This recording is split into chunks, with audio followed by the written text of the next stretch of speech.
To be honest, that's like a big fear that I have, is like losing your mind, but you're the only one who doesn't know it, right? So like, let's start with a story. Hello, my name is Sandra. Way back, about, oh my god, how many years ago? Like 10 years ago now. Not that long ago, like 8 years ago. I was having weird, like, schizophrenic, but like weird episodes where I would get these like grand delusions. Stanley stood for a long time in one spot. It's part of a game. He likes to see how long he can go without dying. So far, he's doing excellent. And if he just stays right where he is, I'm sure he'll keep up that good momentum. Let's observe the genius at work. So I had these like weird delusions, for a few months. And so one of them was like, I thought that the government was after me and that I was a spy. And another one was that I thought there was a man living in my closet. And I remember, like, so being, like, terrified, right, of, like, this guy in my closet. And I literally, like, I opened the closet, and literally there's no one there. And I went inside the closet, and I closed the door, and I was like, there's no one in the closet. But now I'm in the closet. But I was like, there's like two parts of your mind, right? Like, I don't know if you've heard about like, is it leprosy? What is it? So there's like, to prevent seizures in young children, sometimes they cut the brain in half and the hemispheres can't talk to each other. And this causes a condition where it's like there's two people in your mind, and your actions, like, don't agree with each other. So, for instance, if you are, like, one half of your brain knows people's faces and the other half, like, knows different things. So, if you look with one eye at something or someone, you won't know their name until you look at them with both eyes. Like, weird little shit like that. And one of the things is sometimes you can ask someone like that, here's these things on this table, and if you cover one eye, or like the hands will disagree and stuff, right? So if you'll be like, what's your favorite color? One of your hands could grab red and the other blue. And so it brings up this like conversation about which one is you, and if your brain is split in two, are there like two yous inside your head and stuff like that? Just like, yeah, like really weird, interesting stuff like that. It's not well documented. I'm not sure that procedure is very common anymore where they split the brain like that, because you can have other problems and stuff from it, but very interesting stuff. And so, back to the story. So, you're standing in the closet, and logically, you can look, you can see, no one's there. You can touch all around the closet, you can listen, you can have someone else look in the closet, like, no one's there. You know that. But then, like, a weird other part of your brain is constantly like, there's someone in your closet. It's very weird.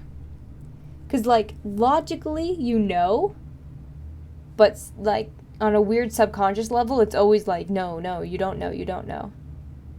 Very weird. No shame in having episodes like that. I think it's really nice that you share it. Yeah!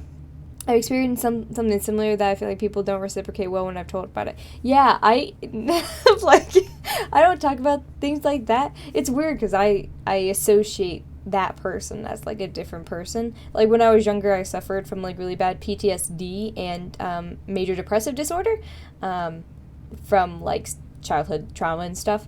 And so it's like a different me than the me I am now, because I'm like not quote unquote cured, but like I don't feel that anymore.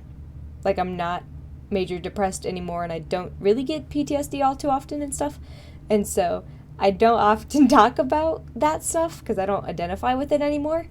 But thinking about Stanley having these like grandiose, I don't know if it's imagination per se, if you can like call what the fact that he's running around the street screaming and other people see it kind of leads me to think like that he's having a delusion like that. Which is why logically he was like, oh, this has to be a dream. Like he knows it's not real. But that other part of his brain is like, but you're still here. So it is real, you know? Israel. So it is real. So. Yeah. Oh my god, I had that when I was younger. I would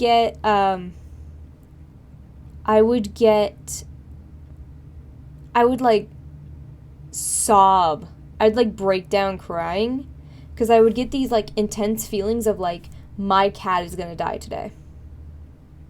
And I got really intense feelings of being like, I'm gonna get shot today. It's very weird. Yeah. I would have these like, yeah, like I'm gonna die at this time or whatever. And then I had it with like other people too. This is gonna sound crazy. But the only time that sticks with me is I turned to my dad, and I was decently young. I was like 7 maybe.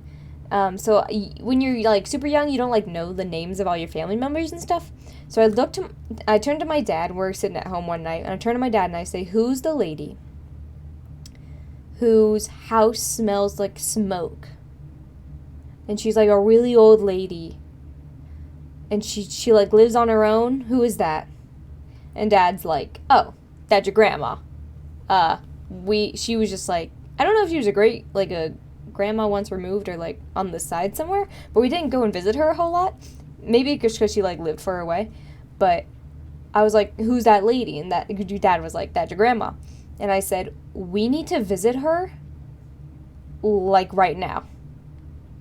And he was like, "It's so late. Like, we cannot just go up and visit her." And I was like, "We need to go visit her." And Dad was like, "Okay, we can visit her tomorrow." And she died, like, that night. And I was like, I told you to visit her. I told us to visit her. Like, I just had, like sometimes you get that, like, gut feeling or that, like, otherworldly feeling. I don't know. I don't know if I believe in any of that stuff, but it happened. So the reason I felt it was a long story situation I was in, rejected from school, couldn't keep blah blah blah blah.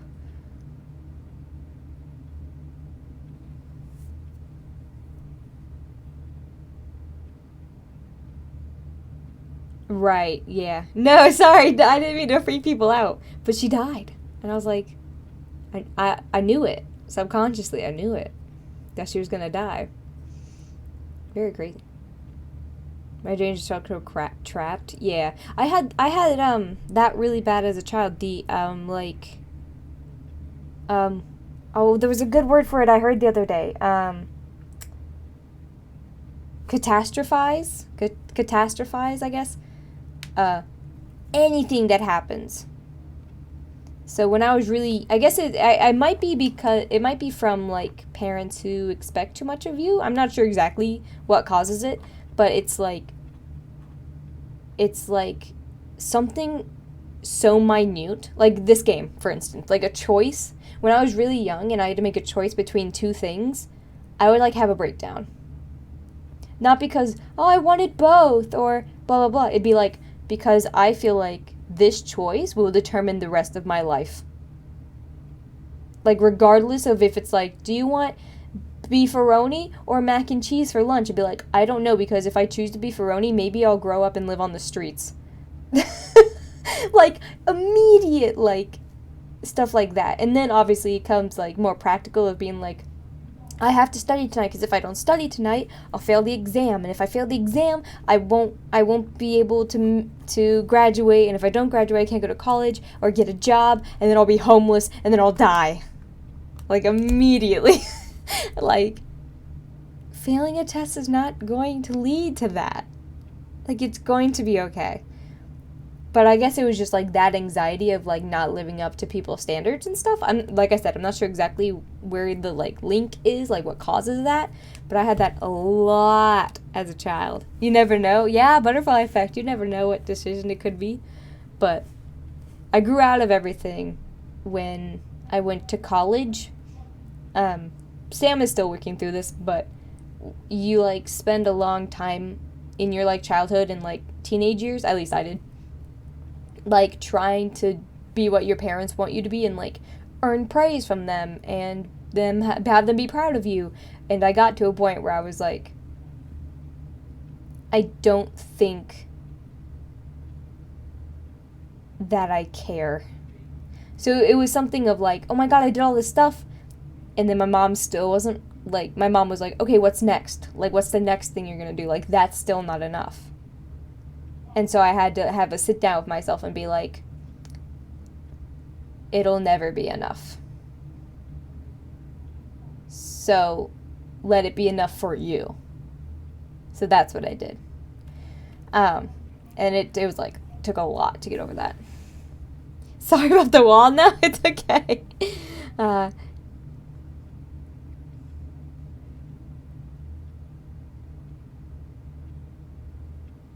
Yeah. Interesting. Oh my god, I wonder if we had very similar childhoods. I was very, like, weirdly, like, disconnected with my feelings when I was a child. What? Okay, so I had almost the opposite problem from you, I think. Where, like, people would get really sad around me, and I would be like, I don't understand why that person is sad. Because I guess I couldn't empathize with that person, and I didn't have a lot of emotion as a child, and so someone would, like, have an emotion, and I would be like, I just couldn't connect the dots of, like, why is that person doing that? Why did they feel that way? Like, if that happened to me, I wouldn't feel that way, so why do they feel that way? Stuff like that. And then I had what was it? Yeah, there was some time, so this is gonna make me sound crazy. But back when I was younger, like I said, my emotions were fucking, like, well, I had all the issues. Anyway, but, so one thing that I did was anytime I'd laugh, I would cry. And anytime I cried, I would laugh. And so I was having a really bad day.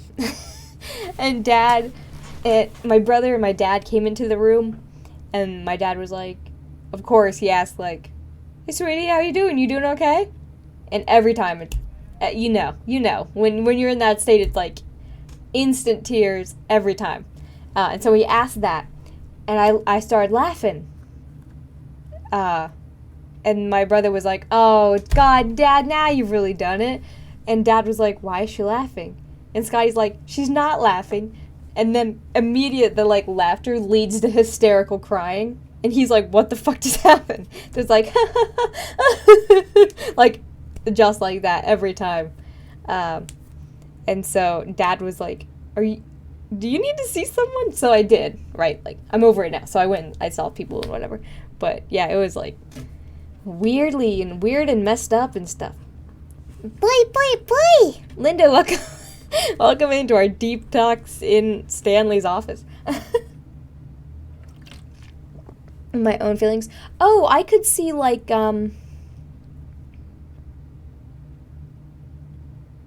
what? Your classmate got set on fire? What happened? Sat on fire or got set on fire? Both are bad. But yeah, like, I was very sad, but the first reaction was to laugh. I don't know, very weird stuff. We're doing good, Linda. We're talking about mental health and stuff. I've been summoned, it seems. Welcome. Someone poured gasoline on the fire next to him and it said, yeah, that'll set him up in flames. Well, I hope he's okay. And if not, rest in peace. It'll be okay. But, yikes. Yeah, I mean, we've had, like, tragedies in my town, but no one's been set on fire. Not yet. Yeah, so that's interesting to have a struggling of, like, is someone around me sad or am I sad? Because I've never thought about that. There was a lake and he ran into it. Dang! No, I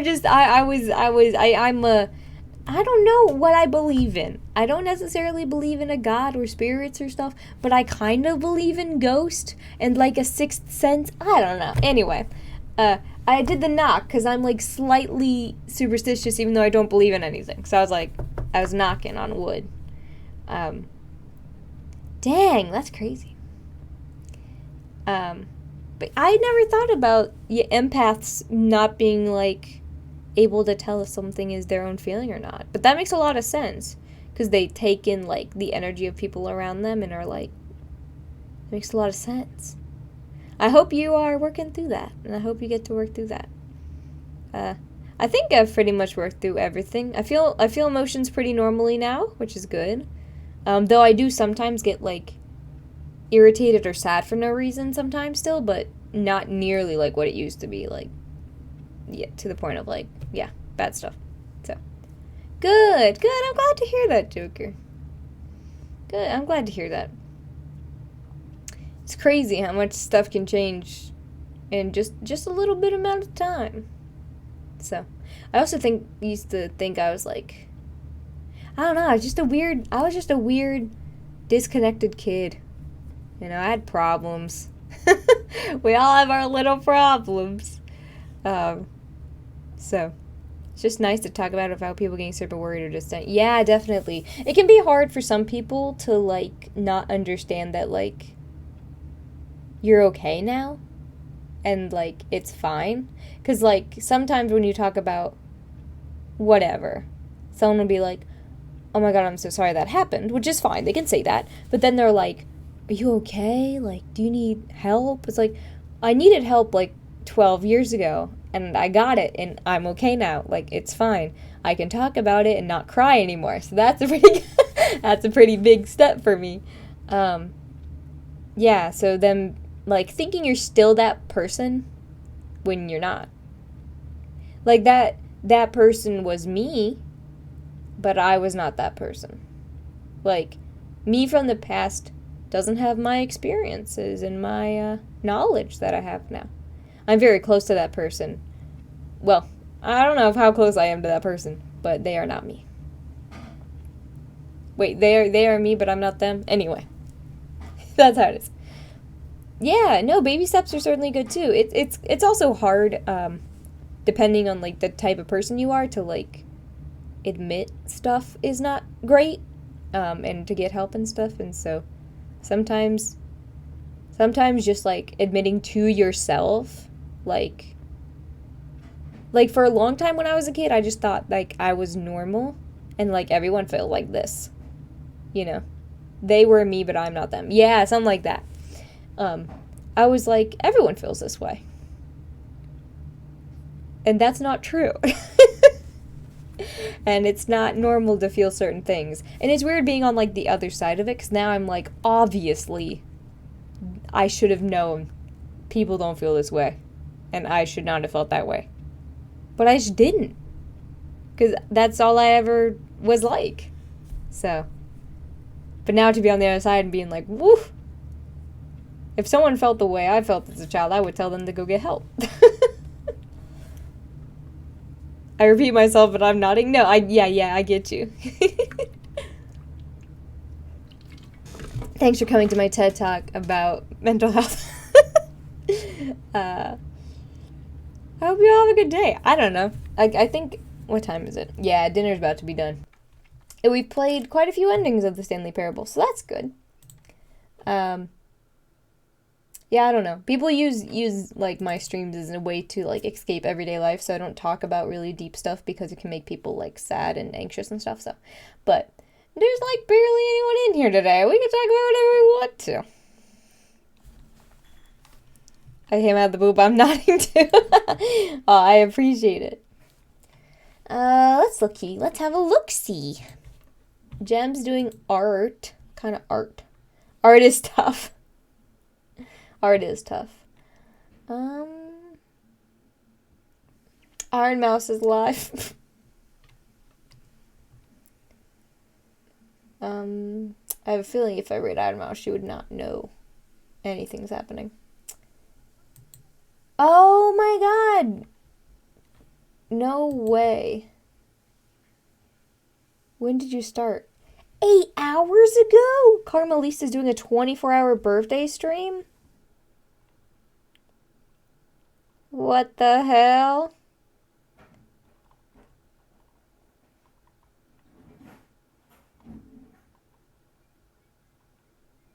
Oh, she's gonna sleep during the middle of her stream. That's smart. I should probably do that. Like a 24-hour stream, but I sleep for a few hours. Who are they? Maybe the other person's on like a not there right now. Let's go raid Karma. It's her birthday week. She's doing a long ass stream. We should go raid her and tell her we love her and hope she's doing good. You want ASMR? So here's the thing. I'll do it. I don't care. I'll do whatever chat wants. I'm a whore for chat. But I feel like you guys won't actually like it. That you'll hate it. Because I don't know how to ASMR. So I'll be like, or like eating chips. Like, I don't know how to do it, so I feel like I'd be bad at it. Ringo, how's it doing? Welcome on in. Notorious lurker Ringo. Talk about it on the Discord. If you get chat to say that you want it, like if chat actually wants me to do one, I'll do one. But I feel like they won't. It's like, they're so bad they're good. Oh gosh, I'd have to learn how to do anything because I don't know how to do anything. So, I don't know. Maybe we'll have a vote in chat. But thank you all so much for coming today. I liked our insightful little conversation we had. Like you said, Joker, it's kind of nice to just get that stuff off your chest and like talk about it. So, Telecom released a hi. She's been streaming for 8 hours. She's got a few more. I love you all, and I will see you on Wednesday, okay?